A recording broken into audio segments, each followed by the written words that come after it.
بسم اللہ الرحمن الرحیم۔ ایک نوجوان گنہگار کی توبہ کا ایک واقعہ۔ ایک نوجوان تھا جو ایک رات میں کئی لڑکیوں سے گناہ کیا کرتا تھا۔ اس کا معمول تھا کہ روزانہ شام کو ہر گناہ کتاب میں لکھ لیا کرتا کہ آج کے دن اس نے کون سی غلطی کی، کون سی خطا کی، کتنی لڑکیوں کے ساتھ بدتمیزی کی اور کتنے لوگوں کا حق مارا۔ وہ جو بھی 24 گھنٹوں کے گناہ ہوتے شام کو ڈائری میں لکھتا۔ ایک رات وہ معمول کے مطابق اپنے کالے کرتوت اپنی ڈائری میں لکھ رہا تھا کہ دروازے پر کسی نے دستک دی۔ جب اس گنہگار نے دروازہ کھولا تو دیکھ کر حیران رہ گیا کہ سامنے ایک خوبصورت لڑکی کھڑی ہے۔ نوجوان نے پوچھا کہ کیسے آنا ہوا؟ اس لڑکی نے کہا، میرے بچے یتیم ہیں، میرے بچوں کا باپ کب کا فوت ہو چکا ہے، کسی کی بھینس مری تھی، اس حرام بھینس کا گوشت کتے بھی کھاتے رہے اور میری اولاد بھی کھاتی رہی۔ 3 دن تو ہم نے وہ حرام گوشت کھایا، لیکن اب وہ بھینس بھی ختم ہو گئی۔ اب میرے بچے 3 دن کے بھوکے ہیں۔ خدا را تیرے دروازے پر آئی ہوں، اللہ کے نام پر مجھے کچھ نہ کچھ کھانے کو مل جائے۔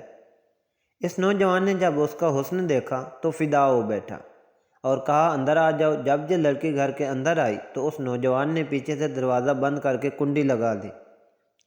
لڑکی سمجھ گئی کہ اس بد نیت کی نیت خراب ہو گئی ہے۔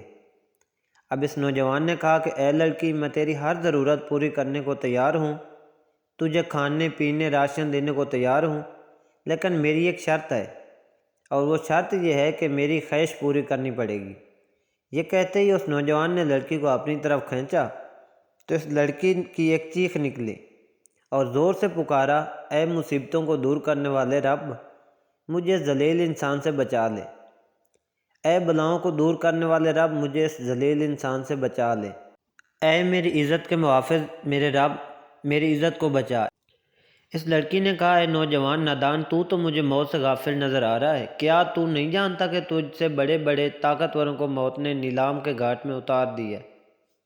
ان کو سوائے کفن کے کچھ بھی نصیب نہیں ہوا۔ جو انہوں نے بڑے بڑے گھر آباد کیے تھے اور وہ خالی کے خالی رہ گئے۔ اے نادان، یہ حشر صرف انہی کا نہیں ہوا، وہ دن آنے والا ہے کہ تیرا بھی یہی حشر ہونے والا ہے۔ اے شیطان کی چال میں پھنسنے والے نوجوان، اپنی آنکھیں کھول، قیامت کے دن اپنے رب کو کیا منہ دکھائے گا؟ اس گنہگار نوجوان نے جب اس لڑکی کی فریاد سنی تو تڑپ اٹھا اور کہنے لگا کہ اے لڑکی، ابھی تو نے گناہ کیا ہی نہیں، تو اتنی ڈر رہی ہے، اور میں نے جو ساری زندگی گناہوں میں گزاری ہے، مجھے تو تجھ سے زیادہ ڈرنا چاہیے۔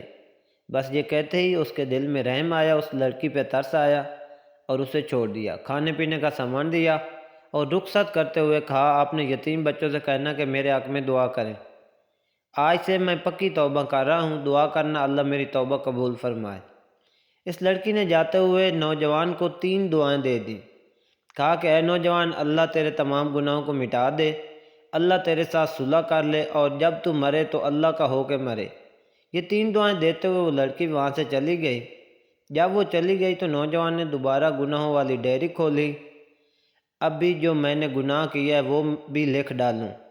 جیسے ہی اس نے ڈائری کا پہلا صفحہ کھولا تو اس کے اوپر کچھ بھی نہیں لکھا ہوا تھا۔ تمام کے تمام گناہ مٹ گئے تھے۔